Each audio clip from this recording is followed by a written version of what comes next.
నమస్తే. ఈ వీడియోలో మనం మహిళలపై వేధింపుల పరిష్కారానికి జస్టిస్ ఈమా కోహ్లీ నేతృత్వంలో నిరోధక కమిటీ.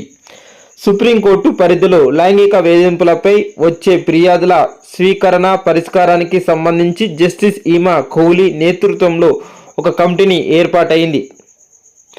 సుప్రీంకోర్టు అంతర్గత విభాగంగా ఇది పనిచేస్తుంది.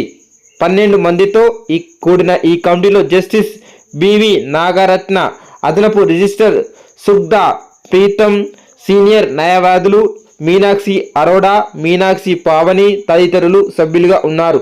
స్త్రీ పురుషుల సమానత్వ భావనను పెంపొందించడము, లైంగిక వేధింపులకు సంబంధించి వచ్చే ఫిర్యాదుల పరిష్కారానికి ఈ కమిటీ కృషి చేస్తుంది. అదనపు న్యాయమూర్తి జస్టిస్ డివై చంద్రచూడ్ ఆదేశాల మేరకు ఈ కమిటీని పునరుద్ధరించినట్లు సుప్రీంకోర్టు ఓ ప్రకటనలో తెలిపింది.